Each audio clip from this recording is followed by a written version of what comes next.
शिव सिंह ठाकुर जी, आप लोगों का क्या महत्वपूर्ण अभियान है? और सवाल इसलिए आप लोगों के अभियान पर उठ रहे हैं क्योंकि आप लोग जब बोलते हैं वोट चोरी, तो छत्तीसगढ़ में कैसे होगा, जबकि सरकार आपकी थी 5 साल, यहाँ की तंत्र मशीनरी सब कांग्रेस का था, उसके बाद भी आप लोग छत्तीसगढ़ में ये अभियान चला रहे हैं कि वोट चोरी हुआ है विधानसभा चुनाव में। देखिए मोहन जी, ये जो निर्वाचन आयोग होता है, ये निर्वाचन आयोग केंद्रीय निर्वाचन आयोग होता है जो केंद्र की जो सरकार के अधीन रहता है। हालांकि इसको स्वतंत्र बोला जाता था, अधीन किसी के लेकिन नहीं। जिस दिन से मोदी जी ने सुप्रीम कोर्ट के जज को जो है उसको हटाकर उसमें दो केंद्रीय मंत्री, मतलब एक प्रधानमंत्री और एक केंद्रीय मंत्री और एक नेता विपक्ष को रखा गया है, उस दिन से जो है ये जो है इसमें शक की भूमिका हो गई। इसके पहले एक प्रधानमंत्री, दूसरा सुप्रीम कोर्ट के मुख्य न्यायाधीश और एक नेता विपक्ष रहते थे। तब इस पर जो है हम पारदर्शिता बने रहती थी। लेकिन नरेंद्र मोदी जी की सरकार ने जिस तरीके से हर जो है संस्था को जो है कब्जा करते गए हैं, उसी प्रकार से निर्वाचन आयोग को भी इन्होंने जिस प्रकार से चीफ सेक्रेटरी को हटाकर जो है दो बहुमत अपना लाकर और बहुमत के हिसाब से रातों रात जो है निर्वाचन आयोग के मुख्य आयुक्त को बनाया है। इसलिए हम ये बोल रहे हैं कि पहले जो है पूरा पारदर्शिता बरती जाती थी और आज निर्वाचन आयोग शक के दायरे में आ गया और निर्वाचन आयोग केंद्र जो है स्वतंत्र एजेंसी नहीं रह गई। अब वो जिस प्रकार से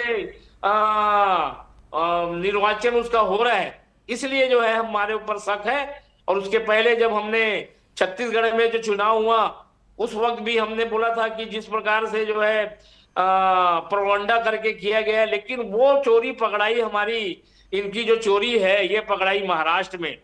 उस समय महाराष्ट्र में होने के बाद हमने जब हमारे नेता राहुल गांधी जी ने पूरा अध्ययन किया कि लोकसभा में जो है हम इतने तरीके से जीते हैं और उसी समय विधानसभा में ये कैसे हो गया 6 महीने के अंदर, तब जब सर्वे किया गया अंदरूनी रूप से, तब समझ में आया कि दिल्ली, महाराष्ट्र और छत्तीसगढ़ में भी जो है वोट चोरी के करने के कारण आज ये सरकार में बैठे। मोहन जी, ये जो निर्वाचन आयोग है ये स्वतंत्र एजेंसी जरूर थी, लेकिन अभी प्रधानमंत्री जिस प्रकार से हर संस्था को जो है अपने आदमी बैठाल कर शक के दायरे में आए हैं, उसको लेकर हम जनता को बताने जा रहे हैं। और हमारा अभियान जो है कल से शुरू हो रहा है, पूरे हिंदुस्तान में चल रहा है ये अभियान। हम जनता के बीच में जा रहे हैं, मशाल रैली के माध्यम से जा रहे हैं और जो है पॉम्पलेट लेके जा रहे हैं, डोर टू डोर जा रहे हैं। हम बता रहे हैं कि किस प्रकार से जो है अभी तक इन लोगों ने जो है वोट चोरी करके और गद्दी पाई है, और जनता को बताएंगे। इससे आने वाले दिनों में जब चुनाव होगा और जब सरकार कुछ दिनों बाद मोदी जी के जब मोदी की सरकार और जो छत्तीसगढ़ की सरकार बेनकाब हो जाएगी कि जिस प्रकार से वोट चोरी करके गद्दी पाए हैं, कैसे वोट चोरी हुई होगी जरूरी है। शिव सिंह जी, छत्तीसगढ़ में कैसे हुई होगी कुछ दिनों में जी? छत्तीसगढ़ में कैसे किया होगा इन लोगों ने? भाई सरकार आपकी थी, कलेक्टर आपका था, नीचे के बाबू और शिक्षक हैं वो चुनाव कराते हैं, संभव कैसे हुआ होगा? कुछ आप लोगों को आकलन या आप लोगों को संदेह किस बात पर है?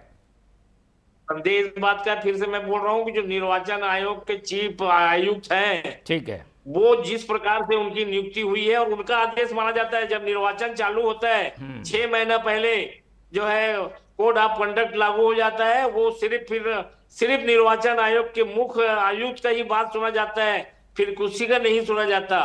तो इसलिए बोल रहे हैं हम कि उसमें फिर स्टेट सरकार का कोई भूमिका नहीं रहती। उसके बाद केवल जो है जो आयुक्त है उसके दिशा निर्देश पर पालन किया जाता है और उस प्रकार से ये जो है, और उसके ऊपर किसका निर्देश चल रहा है ये पूरा लोग देख चुके हैं। जिस प्रकार से चुनाव आयुक्त की नियुक्ति हुई है उससे पूरा शक का दायरा जो है पूरा फैला हुआ है और जनता तय करेगी। अभी बहुत जल्द आपको इसका परिणाम देखने को मिलेगा, जब घर घर हम आंदोलन और जो है प्रदर्शन के माध्यम से घर घर जब जाएगा, तब जनता जब जो है केंद्र की बीजेपी सरकार को और राज्य की बीजेपी सरकार को जो चोरी से बैठी हुई है उखाड़ फेंकेगी गद्दी से।